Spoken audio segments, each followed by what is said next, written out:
Hezbollah has warned it's ready for a ground offensive by Israeli troops into Lebanon.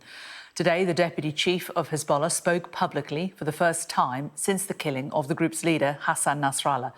Naim Qassem said, "We will win, just as we won in our confrontation with Israel in 2006. That, as we're hearing from NBC News, that Israel has been launching small special forces operations into southern Lebanon ahead of a potential ground offensive.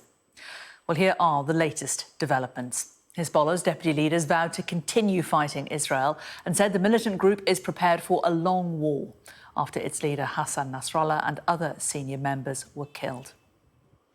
Meanwhile, the Israeli military has claimed responsibility for killing Hamas's leader in Lebanon, and the UN's Palestinian Refugee Agency has confirmed that Fatah Sharif was an UNRWA employee who was put on administrative leave without pay in March because of information it received about his political activities.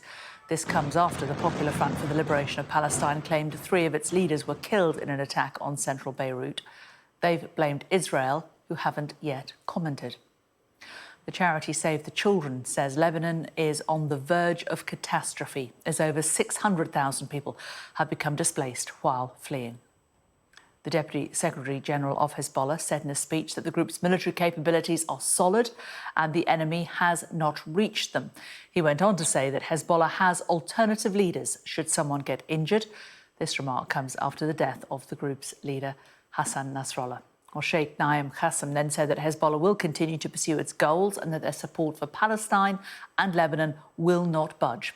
Our security and defence editor Deborah Haynes is in northern Israel with more. The deputy chief did acknowledge the impact that Israel's offensive over the last nearly 2 weeks now has had, with pager attacks, with the killing of their leader and of other commanders as well, but saying, striking a defiant tone, that they are going to keep on fighting, that they have kept on fighting, and then saying that they will win, that they're ready for a potential ground incursion by Israeli forces that have been seen at the border with Lebanon, possibly poised to go in, and then also saying that victory will be theirs for Hezbollah, saying that they will have victory as they had back in 2006, which was the last time the two sides had a war. But he also made a point, actually, that he said victory is our ally, but we need patience. And I think maybe that is an indication of the fact that this is not a group that is on the front foot. It is a very, very large paramilitary force, the biggest in the region, closely lined with the regional power of Iran, and yet it has taken unprecedented blows in the last few weeks